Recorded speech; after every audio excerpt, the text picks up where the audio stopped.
Le Burundi, le pays aux mille collines, là où la terre cause beaucoup de tracas aux hommes. Jean a 73 ans, il ne peut plus cultiver une partie de ses champs. biri mu rubibe bica birahasagarara ntiwabica aho ajyase no kundengera hamanuka gutyo. Il est en colère contre Sylvestre, le descendant d'un employé qui travaillait pour ses parents. Selon la tradition, le père de Sylvestre avait reçu une petite parcelle à cultiver, mais aujourd'hui Jean lui reproche d'avoir pris d'autres terres à la famille, lorsque celle-ci a fui la guerre civile de 1993. Ils sont en procès.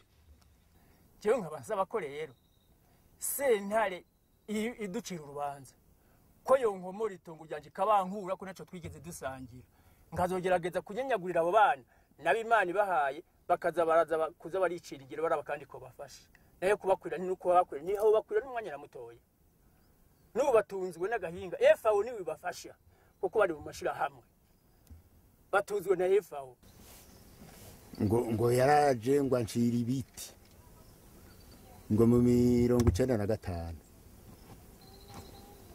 ibiti yari kureka kubica kandi ari ibyiwe kuva kera. Mu 1995 hari n'intambara yari bwanahere yarazanye n'abasoda basanga uwo mutama muhira ngo aze kwishuza ibiti. None mu kuza kwishuza ibiti canke ibintu vy'itongo hazamwe abasoda. Impossible de les mettre d'accord, au Burundi ce cas est loin d'être isolé. Les procès liés au litige foncier sont complexes et interminables. La terre manque cruellement, elle est morcelée, abîmée, mais il y a de plus en plus de bouches à nourrir. La population risque de passer de 8,5 à 13 millions d'individus en 2025. Retour chez Jean et ses 28 enfants qu'il élève avec Marie-Rose, sa 4e femme, dans un village érigé par les Nations Unies pour les déplacés de guerre. À cause du procès en cours, Jean ne peut pas cultiver sa terre. Alors Marie-Rose travaille avec d'autres femmes pour une association partenaire de la FAO. La terre est prêtée par la commune. La FAO fournit des semences à haut rendement, patates douces, soja ou encore du maïs. Comme les ménages n'ont que de petites superficies, 20 arts c'est très petit, on essaie d'augmenter les rendements par petite superficie. Et comme ça, pour augmenter les rendements par petite superficie, c'est d'identifier la bonne culture qui donne le rendement le plus élevé, mais c'est aussi d'apprendre à ces ménages d'utiliser les bonnes techniques agricoles. Il faut absolument qu'ils visent des cultures à haut potentiel de production, le maraîchage, la pomme de terre, le fruitier, mais aussi il faut que les jeunes apprennent actuellement à essayer d'entrer dans la création des activités hors sol. Permettre aux populations vulnérables de sortir de l'agriculture de subsistance, une priorité pour la FAO.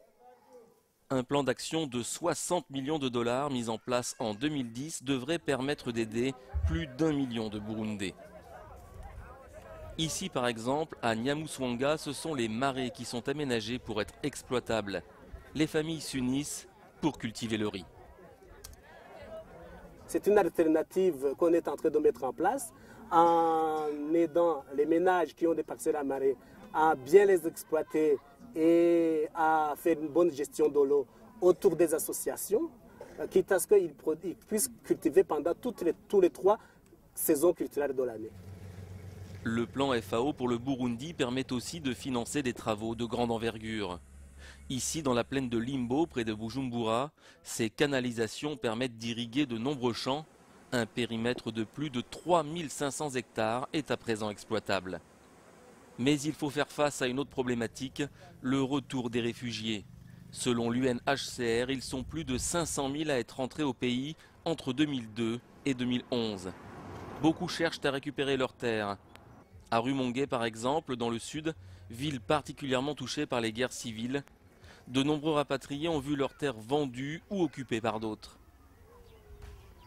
Certains vivent désormais dans des villages ruraux intégrés, construits grâce à l'aide des Nations Unies.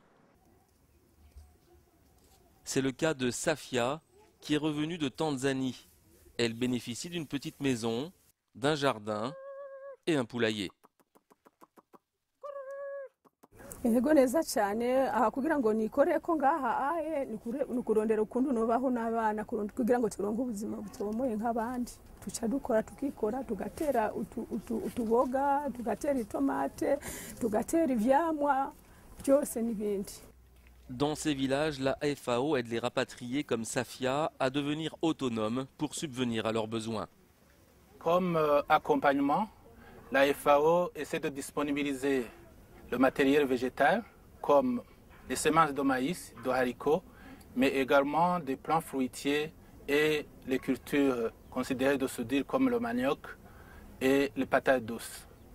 La FAO, pour diversifier et pour avoir également du fumier, il a distribué des chèvres, 3 chèvres par ménage, pour non seulement avoir des revenus, mais également pour avoir assez de fumier pour pouvoir fertiliser les champs.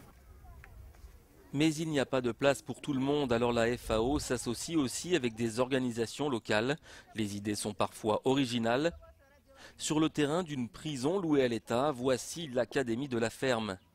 Ici, on apprend aux rapatriés sans terre à cultiver dans un climat de paix et devenir un expert de son jardin. La FAO donne les semences, les intrants, les semences, les engrais, les produits phytosanitaires pour soutenir les paysans, les agriculteurs. Avec le maraîchage surtout, le maraîchage, ça prend 2 à 3 mois. Ils ont quelque chose à manger, ils peuvent avoir un peu de sous pour acheter les matériels scolaires, pour s'habiller, aussi pour s'alimenter. C'est un processus, le maraîchage, c'est un processus qui les aide à retrouver la vie. Retrouver la vie, la paix, une terre, se projeter dans l'avenir, c'est l'espoir de ces jeunes Burundais qui espèrent tous que leurs prières soient entendues.